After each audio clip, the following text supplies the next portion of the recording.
In the past couple of days, there's been some pretty negative things coming out for MTG, namely certain creators producing videos with very provocative titles, such as Mitch from the Commander's Quarters with his video, The Worst Magic News Ever, Hasbro Destroying MTG, Magic the Gathering. And of course, there are other creators as well who are titling these very provocatively in order to get clicks.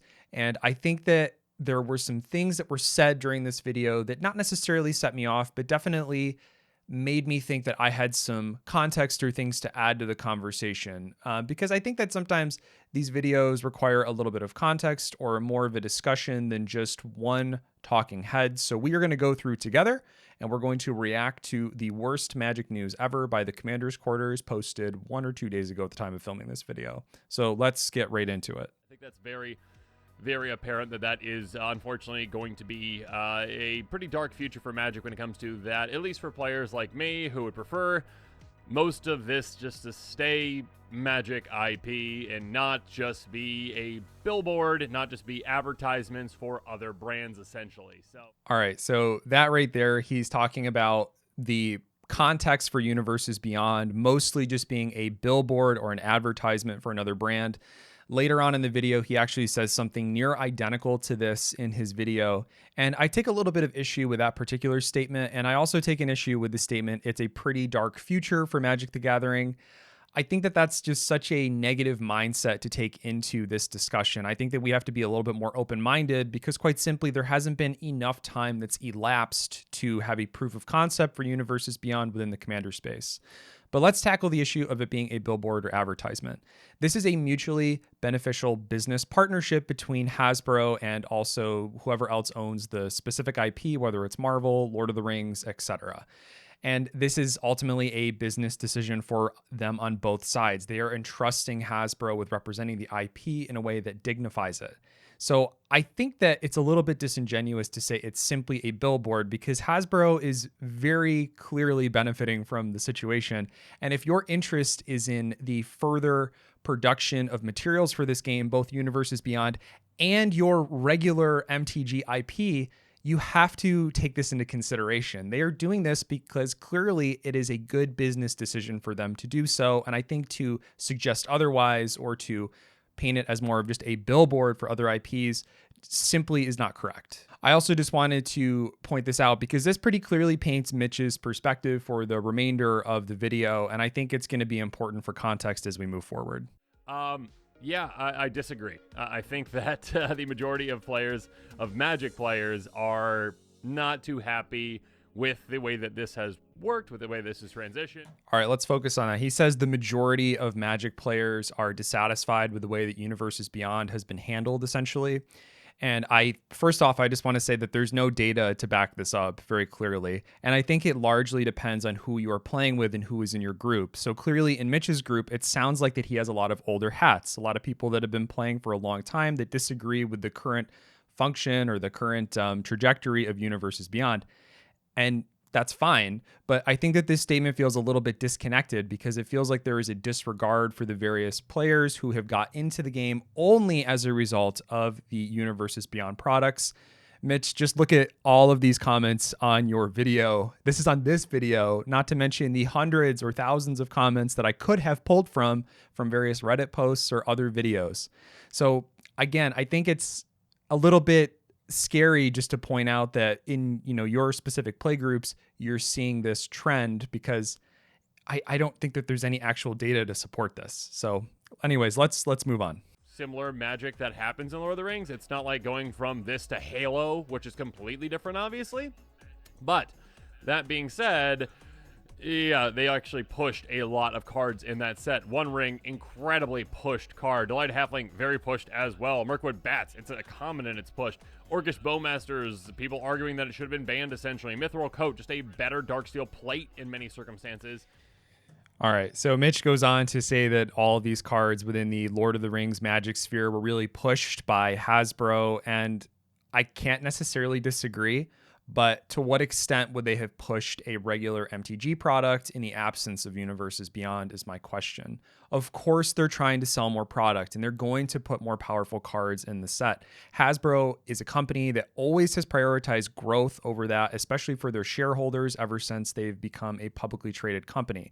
So my question to you, Mitch, is would you be equally as angry if we had the same amount of sets released every year and we just had the one ring, but it was reskinned as like Jace's ring or something, and it was in a different Magic IP set and had the exact same function as this card? Would you still be upset? And I think that if the answer is no, you wouldn't be upset, then our anger is simply misplaced here. And the other thing that Mitch gets into here is the power creep discussion. And I think that this is something that is an inevitability within any type of card game. It's not just Magic the Gathering, it's literally all of them. And I think that the way that the brush is handled with Mitch in this circumstance, he paints it that Universes Beyond is almost at fault for some of this power creep that's happening. And he cites the One Ring, Orcish Bowmaster, Delighted Halfling, Mithril Coat, etc. And if this again was printed under a different banner, if it was Jace's ring and Jace's coat, and maybe it wasn't Delighted Halfling, but Delighted something or other under a different Magic the Gathering name, I don't know if we would be having this type of discussion. I don't know if we would be angry, which means to me that the anger is simply misplaced here. I think that when we are looking at the longevity of our game of Magic the Gathering, there must be power creep. There has to be more powerful cards that are released. Otherwise, this game just becomes dull and boring if we keep getting less and less powerful cards or something that's on the same power level that just gets recycled and reprinted. Mithril Coat is one step above, essentially, the Darksteel plate that we are referencing here. Yes, it can automatically attach itself to something, but how do you develop or how do you move forward from Darksteel plate? That seems like an obvious and actually relatively fair way to do so, especially in a commander format. And the designers of this set knew that they were doing this. It wasn't like that they're just some clueless bunch of people that got this IP and they have nothing or no idea of how to go about handling it. These were all purposeful decisions. The One Ring works in the way you would expect it to work within the MTG universe. And I think that that is beautiful. It's amazing that they were able to actually capture that in the Magic the Gathering sphere with an alternative IP. So again, I think that not only were the designers thinking about this, but it is an inevitability within any game. And ultimately, if this was under some other different banner, under a different IP, if it was just MTG alone, we probably wouldn't be upset about it in the first place. So I think that this is just a moot point. That we had in total, 398 commanders in total. So that already is a number that I like to see go down quite significantly. I think things were, in my opinion, better when you didn't have over one commander a day, essentially. Okay. I think this is my least favorite point that Mitch has made this entire video. We have to be so incredibly careful when we are looking at statistics for anything, not just Magic the Gathering, but anything. And Mitch quoting the total number of commanders and new cards is a little bit disingenuous because it paints a worse picture than I think actually exists. Now, he's totally right about the number of new cards. I'm not disagreeing with him that there's been 1,900 new cards and nearly 400 commanders printed in 2023. But how many of those cards are actually being used and seen at the table? Think about it. When was the last time you saw like a Pippin's Bravery played at your commander table? It's probably not all too often, but you do see the One Ring fairly often. So those cards that we see crop up time and time again, we get acclimated to very fast. Think about if you're somebody who is still watching this video who has played the game for a very long period of time. This same thing has happened forever with MTG. When there's a new card that comes out that's extremely strong, maybe it's format warping, cough, cough, Tarmogoyf, you know what that card does, but you probably disregarded a majority of the other cards out of that set because, quite simply put, they don't matter.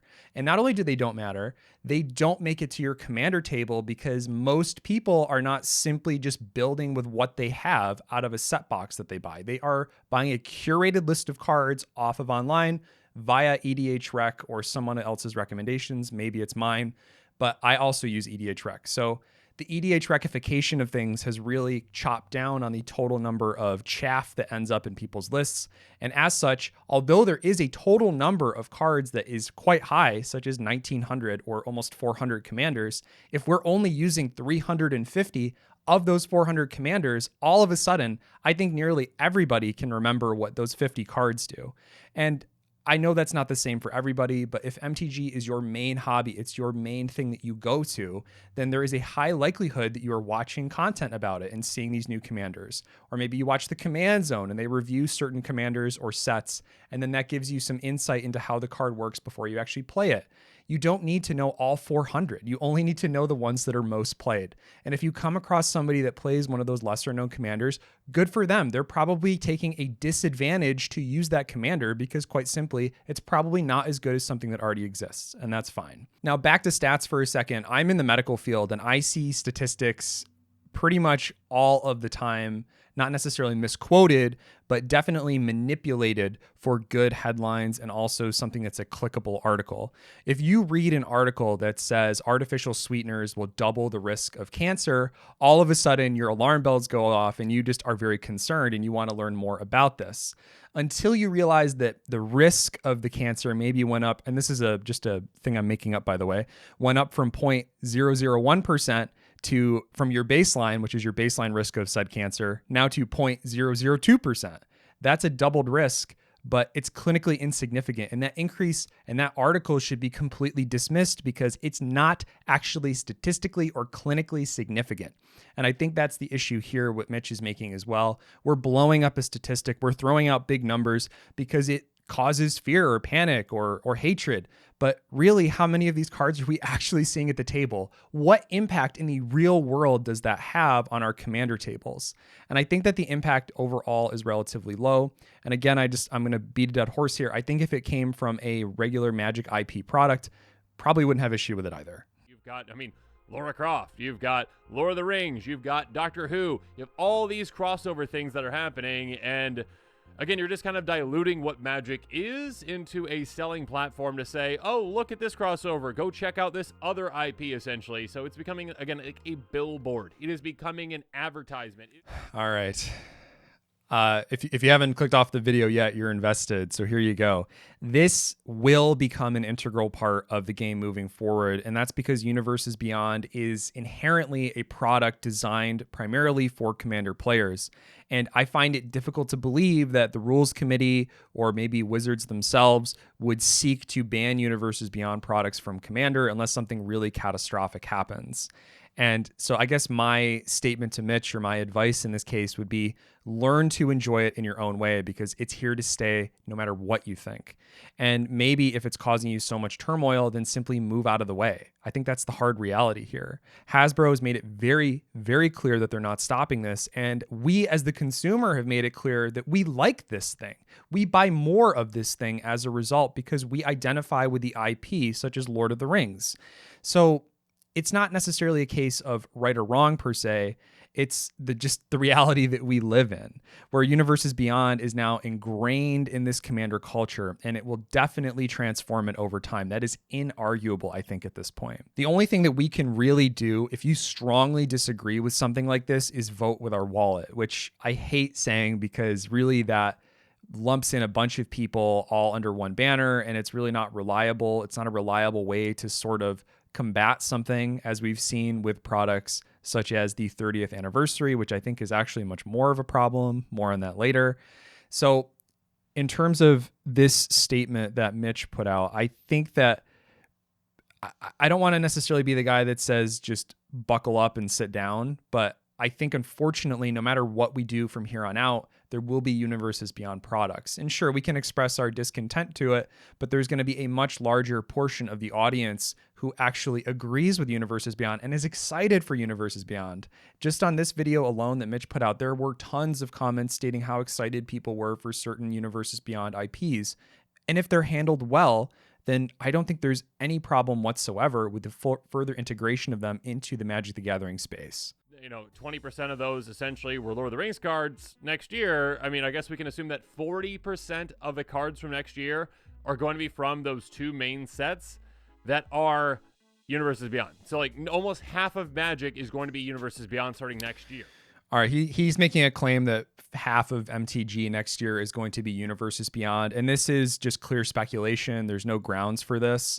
And I think that this is, again, being used as sort of a hammer to hit all of the nails. We're throwing out a big number because it's scary, but until we've actually seen the hard numbers and what actually comes out next year, I don't think it's healthy to sit and make these speculative claims. That's all I'm going to say about it. They still have good designs on these things, obviously, but they sometimes just push them super hard like they did in Lord of the Rings because they really want you to buy that product so they can prove that it did well. So again, expect in those crossover sets, again, that also they want things to go well. They want to push cards to make sure that those things sell. They want to have an OP card like the One Ring, or a potentially bannable card like Orcish Bowmasters, or just strictly better cards like Mithril Coat over Darksteel Plate, or Delighted Halfling over like a Birds of Paradise. I mean, in certain situations. Okay, I get that Mitch is concerned about power creep, especially within the Universes Beyond set. But again, power creep will indefinitely be an issue for any IP. It's not just Universes Beyond. It's literally everything in the MTG space will trend toward power creep. There's literally no way to get away from this. Now, I do want to make a point here, though, and I think that this is also a valid point that Mitch makes. You can bet that the moment that they start to release these really obscure IPs, like a Family Guy crossover or like an Aqua Teen Hunger Force or something like that, or other ridiculous ones, I will actively push back against the idea of these Universes Beyond products, but they haven't shown us that yet. There really hasn't been such an extreme flop up to this point. They've mishandled some things, certainly, like maybe the Lord of the Rings Secret Lair, where it was basically 40 cents, but stapled onto a Secret Lair for $40. But the IP itself, I felt like, was handled extremely well for Lord of the Rings. And I think a majority of people would agree with that. And as long as future IPs are well fitting in the MTG universe, I feel like I can pretty much always support it. Like, wouldn't we love to have like a Souls-like or like an Elden Ring IP crossover? That would be amazing. And I can think of dozens of other examples of other IPs whereupon we as the Magic community can directly benefit off of it, and it fits within the MTG space. And I think Lord of the Rings honestly did that. Like, hands down, no questions asked. Is that you don't have to pay attention to all the products. If you don't like something that's not for you, that's okay. Here's the problem. When you play a format like Commander, you kind of have to pay attention because, and this might just be my experience, but I've also seen other posts post about it on Reddit and talked with some friends as well. But these days, it is absolutely impossible to stay afloat when it comes to knowing what each card is and does. And Commander games get longer because... All right, so... I think that this is, this is an issue with product fatigue. It's not an issue with Universes Beyond, but he is using the Universes Beyond brush to basically say that this is more of an issue. And I think that that is a disingenuous statement. In my experience, it's really the select cards that you see from the set. And I think if you sit there just for a moment and think about all of the different cards that you've seen from like Lord of the Rings, for instance, unless you're drafting, we're only talking about Commander here, most of the time, 99% plus of the time, we're talking about maybe a select like 100 to 150 cards that are really used out of the set. And the remainder end up mostly as chaff that just gets discarded. The only circumstance where I see that really changing is when people make a strictly Universes Beyond focused deck. I believe Rachel Weeks has done that for some of her commanders, and you have to sort of dip into some of the lesser known cards. And that's fine. But do we get angry at people for playing off-meta choices if it comes from an older Magic IP? Think about friends that you've played with who've had an idea to play these older cards that are lesser known, and you certainly don't know them, and you have to read them and understand them. How long does it take you to read and understand a card? Seconds most of the time. And yes, there is an argument that there is more and more text being printed on certain cards, but if you read Lotho, the Corrupt Sheriff, or whatever his or her name is, that card, once you understand what it does, you now have it logged away in your bank, and that card is one that's going to be played time and time again, so you don't necessarily have to put a bunch of brain power into memorizing it. And again, I feel like I have to keep saying this. If this was the same amount of product that was being released, but it was only under a Magic IP and that's it, would we still have a problem with this? I honestly think the answer is yes, which means Universes Beyond is not the problem. It is the amount of product that is being released, which Even that is arguable. Some people love the amount of product that's being released, but for most people, it's just not financially viable. And for that reason, I would say I understand. Lord of the Rings was nice in some ways, very bad in other ways, again, when it came to setting a precedent for what is potentially there in the future. Because, again, executives don't care what the actual content is. They don't care whether something is a crossover or not. They care about the numbers behind it. They care about the money that it made them. And seeing that that made them the most money out of all time, out of any set, is a very bad thing, because they're going to be like, oh, okay, let's do that again and again. Hey, investors. Yeah, I think Mitch sort of has a point here. I do have to agree with him. I think that his distaste in maybe Marvel is a little bit is not necessarily right in this circumstance. I do want to take a moment as well just to talk about why we are selecting certain IPs, and also why I have a hope that moving forward, the Universes Beyond sets that are selected by Wizards and Hasbro are actually not only beneficial for them financially, but also interesting for us to partake in as a consumer. So when they are doing market research to analyze which Universes Beyond product is going to actually be interesting and also biting for people for them to actually get into, they really are looking at a demographic that is probably a little bit older. And as such, there are some older IPs, such as the Lord of the Rings movies, or in the cases of the Walking Dead, for instance, one of the very first ever Secret Layers, or the Universes Beyond products, that was chosen specifically, right? Because we know that the people that tend to like those things are on average a little bit older, right? And they tend to have a little bit more money. I don't know about you, but when I was 17, the thought of spending $100 on a play booster, set booster box, whatever you want to call it at this point, was basically completely out of the question. So most of the time we are trending away from things like Fortnite, even though they did do a single crossover for that. And think about all of the IPs that are a bit older, like the Princess Bride, for instance. So these things are thought through and analyzed by market research through Hasbro. It's not just some snap decision that they make. And yes, Mitch is correct that they're going to be looking at the finances, but welcome to the world of business. You're not going to get away from this no matter what you do. And I hate to say it, but I think that as a new player, maybe I'm speaking from a slightly more privileged position because I don't have the experience from 30 years ago. I'm not even 30 myself to actually understand what it was like back then to play the game and to see where it's come from. But that's mostly who I see complaining about this are those older players. And I think that by and large, the people that are enjoying these new IPs are going to be the ones that are actually footing the bill for Hasbro and the rest of the community to still get existing Magic IP product as well. And if that's all you want to participate in, that's all you have to participate in. You don't have to buy the Universes Beyond products to have a good time with Magic the Gathering. When you're making these kinds of decisions, Hasbro, you are making them, which seems like very, very short-term looking decisions. You are trying to appease to potentially new players, but also just people who care about those IPs but don't really care about playing Magic at all and just might want to collect those things too. But also you are diluting what Magic is, and you are hurting your enfranchised player base. All right, I'm all about hating on Hasbro or big companies as much as the next guy. I disagree as well with like the firings and layoffs that have happened at Hasbro over the past 6 months, but I don't think that Universes Beyond is the context to do so. 30th Anniversary Edition, as referenced earlier, is genuinely a problem. They were taking and proxying certain cards and slapping a $1,000 price tag on 4 boosters to take advantage of the whales and the nostalgia that people have for the game.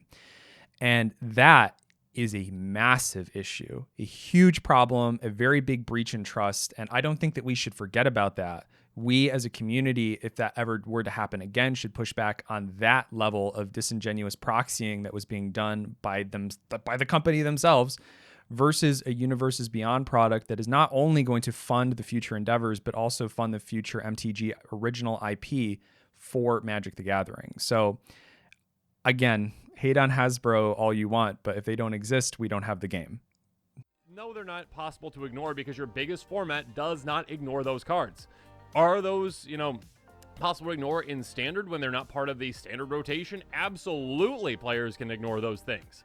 But when it comes to an Eternal format like Commander, it is impossible for players to ignore that, and that is a very weak and terrible argument that I have seen a lot of places. All right. I feel like I just have to really drive this point home. He's talking about the specific avoidance of these products and how it's basically impossible because of the power creep that exists within Universes Beyond. Was it possible for you to ignore other format warping cards when Universes Beyond was not actually a thing? So, if there was a really particularly strong card, I'll just use maybe Neheb the Eternal as an example. When that came out, maybe that was very strong, right? Or maybe there was a very strong common or uncommon and standard that was printed. Is it possible for you to ignore that even if it's through a standard Magic IP? And the answer is obviously not, because it's a format warping card. It's a strong card for that specific format. And I think that it is difficult because we still have a large percentage of cards under the standard Magic IP, as he even admits and references himself earlier in the video, that come from regular MTG releases that are not Universes Beyond. So when we're thinking of like the Phyrexian release and we have Mondrak Glory Dominus that's making its way toward the top of all the cards of 2023, we don't hate on that card, but we hate on the One Ring because it's Universes Beyond. I don't think it really makes any sense. I think that if you're going to make the claim that there is a problem with the power creep within Universes Beyond, then you also have to be against the power creep of these other sets as well, because there is still a vast majority of the cards that exist within the MTG space, which are the standard MTG products. So I just don't think it lines up appropriately. I think it's a little bit misplaced. Let's just see. I was just going to point out essentially, specifically from Lord of the Rings, 125 commanders. Absolutely absurd. So I don't understand how that's crazy. I'll die on this hill. If Lord of the Rings released and Lord of the Rings had like 30 or 40 commanders, people would probably be upset. There is so much potential and so much legendary attributes to distribute across the board for Tolkien's, body of work, that it would be a disservice, I think, to have lesser options. Having more options available to you, some of which are specific to more of the book lore, like Tom Bombadil, for instance, is incredible. And we got some amazing commanders from the Lord of the Rings set. Imagine that Lord of the Rings released and it was all strictly worse options. Imagine we had 125, but they were all strictly worse options of existing commanders. Or the other problem would be if they released a very small pool of possible commanders. I think people would probably be upset at that because we have been waiting for this Lord of the Rings drop. The same thing will probably happen when Final Fantasy comes out. Listen, we want to play commanders like Cloud, for instance. And if that doesn't happen and that's not there because they are trying to trim down on the total number of commanders because they are trying to get away from the overproduction of available commanders, I think that's a bad thing. But it gives you, the consumer, the choice of what to play. If you want to play a certain Gandalf a certain way, you have that availability to do so because Hasbro and Wizards went above and beyond and did that for us. Now, I'm not trying to glorify what they've been doing, of course, but I think that this is just a ridiculous argument to make. Gandalfs, let's see real quick. A, B, C, D, E, F, G. Gandalf, where are you? 1, 2, 3, 4, 5, 6, 6. Sorry, there are only 6 Gandalfs. Things get a bit diluted, and people really stop caring about certain things when you just do it over and over again. So many things. I disagree. I think that I have seen people play all of the different Gandalfs. So I got it pulled up on my phone right now, like Gandalf of the Secret Fire. I've seen Olivia Gobert-Hicks's list. She's played it. I've also seen personally people with different Gandalf lists, like Gandalf the White and Gandalf the White Rider. I've also seen Gandalf Westward Voyager as a select commander. And I even thought about making Gandalf Friend of the Shire just as a friendly sort of deck. I think having the availability and option to build Gandalf in all these different ways, especially because they are reflecting Gandalf over the course of the books in different ways. So he's a blue and red wizard prior to him, going through the transition of fighting the Balrog. And then after, he is a white wizard, Gandalf the White. And so, of course, they reflected him as such. And I think that that is not only appropriate within Universes Beyond, but it also gives you, the player, the interesting choice of selecting your different version of Gandalf. I just don't think this is a problem whatsoever. I don't think we should call this a problem. I think this is good design. And again, they seem to focus very heavily on the commanders for those sets because, well, it's about the story and it's about the characters and it's about selling to commander players because that is the main driving force of revenue for Wizards right now. Mitch, none of us are disagreeing that it's the main source of revenue, but think about if they produced this content and they did not have the different versions of Gandalf available. I'm not saying that there would be an uproar necessarily, but certainly I think people would be disappointed that we weren't at least given the option to do so. You can't just expect an IP to be released, such as Lord of the Rings, without having some different types of reiterations of a particular historical figure within that space. I think it is ridiculous to assume otherwise. And then again, decision after decision after decision in strange justifications for them because the rest of your business is failing, Hasbro, and you can't accept that. That you, again, are doing short-term benefits and long-term damage to this game, and it is just pathetic. So... All right. I would be happy to agree with Mitch if he showed me any type of hard evidence that the game is suffering as a result of this. His own personal experience with the game has been disrupted as a result of Universes Beyond, and that's something that I totally appreciate, and I feel badly that he feels that way, that he doesn't enjoy the Universes Beyond products as much as I'd have and as much as many people have. But I think that the overwhelming majority of people are probably more upset with the product fatigue, the number of products coming out, not necessarily Universes Beyond products. Okay, let me make that extremely clear. And I think that Mitch's vitriol is completely misplaced. What he should be concerned about is, simply put, the amount of products that are being released. It's too much for us to consume. We're trying to drink out of a fire hydrant right now, and it's not possible for most people. And I agree with that. But Universes Beyond itself is not necessarily the problem. It's as if he's taking this as sort of his bludgeoning device and he's hitting us over the head with it. But really, it's not the issue. The issue is the amount of products that are being released. So I also just want to make a point here that, like, the lore aspect that we get into, because what is the real issue about, getting outside of the MTG space? I think the concern is maybe we're outside of the lore, or maybe we're misrepresenting the actual MTG sort of atmosphere, so to speak. When we go to our game store, we're expecting to see an MTG card, but we're seeing a Transformer, right? Vice versa. So I actually went back a while ago and I tried to read the Amonkhet lore because I was looking up and I was interested in reading Magic stuff. I actually read the very first MTG book ever released. And after that, I went on and I was trying to read the Amonkhet lore, which is all online. And it was extremely difficult to read it. It was very crunchy and difficult to get into. You are asking new players who have no exposure to this game whatsoever to base their buying decision and buy into this game off of the back of lore such as Amonkhet and this archive that exists on, Wizards' website. I think that is completely ridiculous. I don't think it is smart. Not only is it not smart financially, it's not smart for getting people into the game. Trying to sell somebody on the MTG lore as it stands is difficult.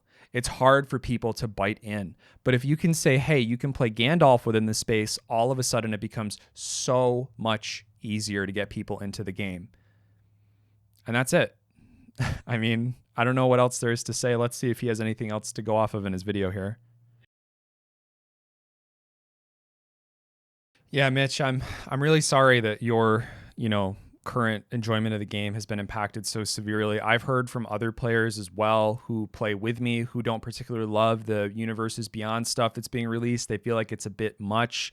But I've also played with people who've been in the game for 20 plus years, and I've never seen somebody cheese as hard as they have when they opened up their Princess Bride secret lair and open it up. They play with it. They love it. They bring it to their next, commander event. And the same goes for people with Warhammer. I have seen some huge smiles and great times at tables as a result of the Warhammer Universes Beyond.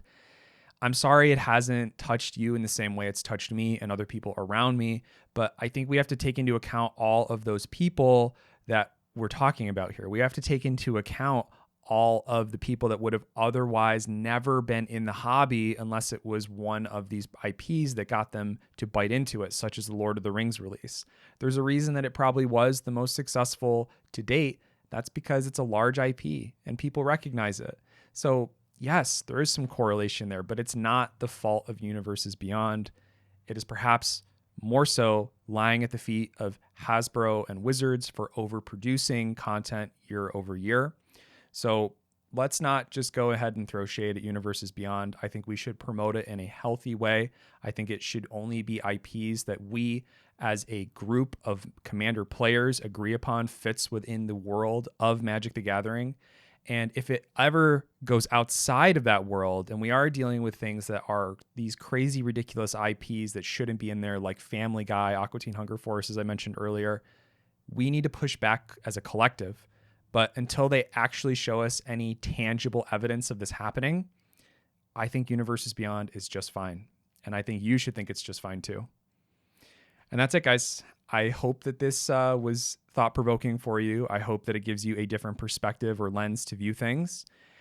And as always, support my addiction so I can support your addiction. Merch coming soon, and I have a new video coming out this Saturday, which you don't want to miss. So be sure to subscribe to the channel for that. I'll see you guys later. Bye.